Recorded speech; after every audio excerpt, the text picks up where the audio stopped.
Chairperson గారికి, వేదిక మీద ఉన్న ఈఈ గారికి, పోలీస్ డిపార్ట్మెంట్ కి, మీడియా మిత్రులందరికీ ముందుగా నమస్కారాలు. ఈ రిపోర్టు 19 పేజీల రిపోర్టు. ఈ రిపోర్టుకు సంబంధించిన దాంట్లో ఖచ్చితంగా ఎవరైతే తయారు చేశారో దీన్ని మార్పు చేయాలని సిపిఎం పార్టీ కోరుతా ఉంది. ఎందుకంటే మొట్టమొదట చెప్పింది ఏంటంటే 9.6 మిలియన్ టన్నులు దీనికి సంబంధించిన. ఇందులో నేను చెప్పదలుచుకున్నది ఏంటంటే, ఒకటి, ఈ ప్రాజెక్టుకి సంబంధించి 8.2 మిలియన్ టన్నులు ఉత్పత్తి చేయాలంటే మొట్టమొదటి పర్యావరణానికి పెద్ద ప్రమాదం.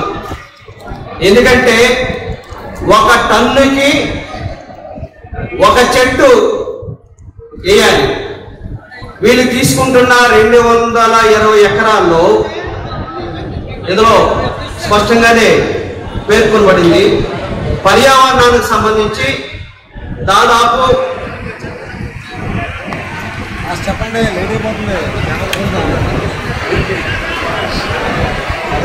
చెప్పాలి. పర్యావరణానికి సంబంధించిన దాంట్లో దాదాపు 670 ఎకరాలు తీసుకుంటున్నారు. అంటే 33% ఖచ్చితంగా బఫర్ జోన్ ఉండాలి, గ్రీన్ బెల్ట్ ఉండాలి. ఇందులో 220 ఎకరాల్లో 623 ఎకరాలు పోతే దాదాపు ఉన్నదంతా కలిగితే 1526 ఎకరాలు మాత్రం ఉంటుంది. దీని సామర్థ్యం దాదాపు 18.6 మెట్రిక్ టన్నులు.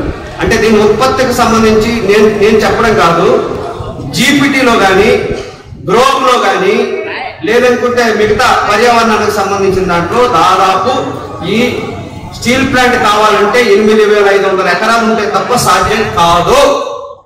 ఎందుకు కాదంటే దాదాపు 30 డిపార్ట్మెంట్లు ఉండాలి. 9 డిపార్ట్మెంట్లు ప్రొడక్షన్ డిపార్ట్మెంట్లుగా ఉంటాయి. ఆ 9 డిపార్ట్మెంట్కి ఒక డిపార్ట్మెంట్కి సంబంధించిన దాంట్లో 1 కిలోమీటర్ నుండి 4 కిలోమీటర్లు ఉండాలి. ఎందుకంటే దాదాపు 2000 ఉష్ణోగ్రత ఉంటుంది. ఒకసారి ఒక డిపార్ట్మెంట్లో కానీ ప్రమాదం జరిగితే పక్క డిపార్ట్మెంట్లు అయితే మొత్తం బర్న్ అయ్యేదానికి అవకాశం ఉంటుంది. అట్లాంటిది ఈ నివేదికలో లేదు అని స్పష్టంగా చెప్పదలుచుకున్నాం. రెండో అంశం, ఈరోజు వాళ్ళు చెప్పిన దాంట్లో రోడ్లు ట్రాఫిక్ సంబంధించిన అంశం ఉంది 5.6 సంబంధించి. దానిలో వాళ్ళు చెప్పింది ఏంటంటే 4 MTPలో మేము ట్రాన్స్పోర్టేషన్ జరుగుతుందని, కానీ 14.95 MPTలో ట్రాన్స్పోర్ట్ జరుగుతుంది. అంటే రోజుకి దాదాపు 1200 ట్రక్కులు ఇక్కడ తిరుగుతాయి. తిరిగితే ఇక్కడున్న పర్యావరణం ఎట్లా ఉంటుంది అనేది ఒకటి అంశంగా ఉంది. కాబట్టి 5-6 పాయింట్లో పేర్కొన్నవన్నీ అది 24 గంటల పాటు ట్రాన్స్పోర్టేషన్ అవుతుందని చెప్పేటప్పుడు ఈ నివేదిక ప్రవేశపెట్టినప్పుడు ఏదైతే ఉందో ఆ నివేదికకు సంబంధించిన రా మెటీరియల్ ఏదైతే ఉందో ఒకదాన్ని చెప్పారు. ఒకటి లిక్విడ్ వస్తుంది, పైప్ లైన్లో వస్తుందని. What about coal, what about other material అనేది స్పష్టంగా చెప్తారు. అంటే ఒకదానిని చూపించి మిగతా రా మెటీరియల్ ఏవైతే ఉన్నాయో రా మెటీరియల్ అన్ని ఇందులో పొందపరచబడలేదు. కాబట్టి రేపు రోడ్డు ట్రాన్స్పోర్ట్ కి సంబంధించిన అంశాల్లో కూడా స్పష్టంగానే ఉంది. రెండో అంశం 5.7. ఈ 5.7లో 800 మంది మాత్రమే ఉద్యోగాలు ఉంటాయి. మన నిర్వాసితులు ఎంతమంది ఇప్పటి వరకు ప్రాజెక్టుకి సంబంధించి మీరు చెప్పిన దాంట్లో కానీ పేపర్లో వచ్చే దాంట్లో కానీ 740 మంది నిర్వాసితులు ఉన్నారు. What about affected people? మన ఒక పరిశ్రమ వచ్చినప్పుడు స్పష్టంగా ఉండాల్సింది ఏంటంటే ఎవరైతే నిర్వాసితులు ఉన్నారో నిర్వాసితుల లిస్టు ఉండాలి, దాంతో పాటు పరిశ్రమ వచ్చిన తర్వాత దాని యొక్క ఎఫెక్టెడ్ లిస్ట్ కూడా ఉండాలి. అట్లాంటిది ఏమి ఇందులో లేదు అనేది స్పష్టంగానే చెప్పదలుచుకున్నాం. ఈ 800 మందిలో 6 కార్డులు ఇవ్వకుండా ఉపాధి అనగా ఇస్తారనేది మనందరూ తెలుసు. 32 మంది బలిత్యాగంతో స్టీల్ ప్లాంట్ ఏర్పడింది. ఆ రోజు 22,000 ఎకరాల భూమి ఇచ్చారు. 6,500 ఎకరాల్లో ఆ స్టీల్ ప్లాంట్ కట్టారు. గ్రీన్ బెల్ట్ దాదాపు 22,000 ఎకరాల్లో ఈరోజు ఉంది. 16,000 మంది భూములు ఇచ్చిన వాళ్ళకి 8,500 మంది అక్కడ ఉపాధి ఇచ్చారు. దీంట్లో ఎంతమంది భూములు కోల్పోయిన వాళ్ళకి పర్మనెంట్ ఉద్యోగాలు ఇస్తారనేది మాకు తెలియజేయాలి.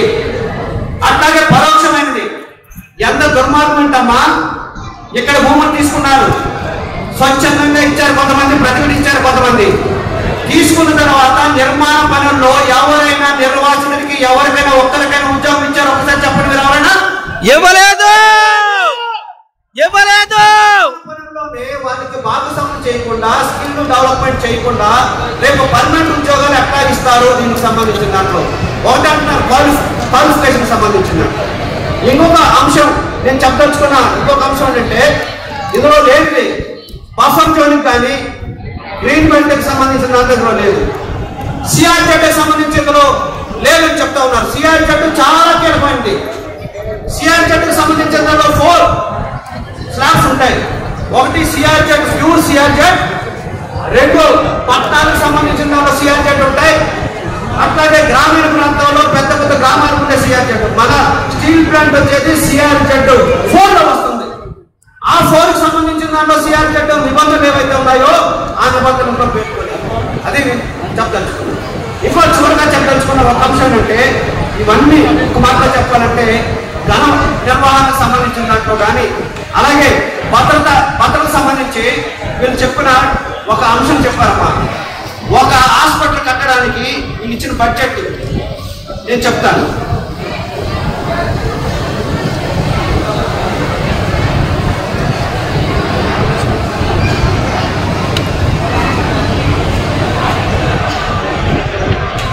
ఒక్క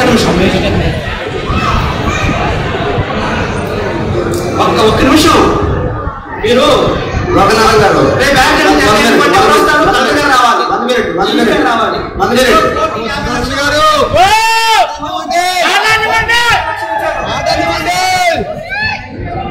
ప్రజల కోసం మాట్లాడేవాళ్ళంటే ఎందుకంటే ఎంత చొలకరా మీకు? మీరు అర్థం చేసుకోవాల్సిందంటే ఈఐఏ రిపోర్ట్ కి సంబంధించి మేము వాస్తవాలు చెప్తే ఇలాగే ఉంటుందా?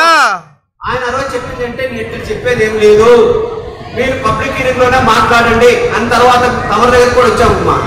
మీరు చాలా అంశాలకు సంబంధించిన దాంట్లో బిజీగా ఉన్నారు. మేము తపాలాలు ఇచ్చి మా పార్టీ జిల్లా కార్యదర్శి కోటేశ్వరరావు గారు మేము ఇచ్చారు. ఇవన్నీ పేర్కొన్నాం. అంటే ఒక పిఎస్సి నడవాలంటే దాదాపు 2 కోట్లు ఖర్చు పెడుతుందమ్మా ప్రభుత్వం. మరి ఇక్కడ హాస్పిటల్కి ఎంత ఖర్చు పెడుతుందంటే 1,50,00,000 ఖర్చు పెడుతున్నారు.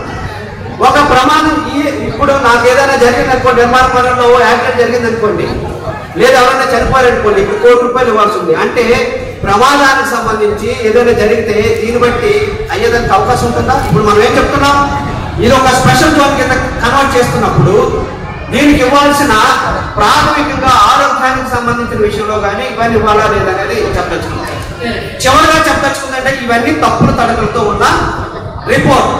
ఇది తప్పుల తడకలతో ఉన్న రిపోర్ట్ కాబట్టి నిర్వాసితులకు సంబంధించిన విషయంలో కానీ ప్రాజెక్టుకు సంబంధించిన సమగ్రమైన వివరణ కానీ ఇందులో లేదు. కాబట్టి సిపిఎం పార్టీ దీన్ని పూర్తిగా వ్యతిరేకిస్తా ఉంది. Welcome to our YouTube channel. Don't forget to like, subscribe and share the videos.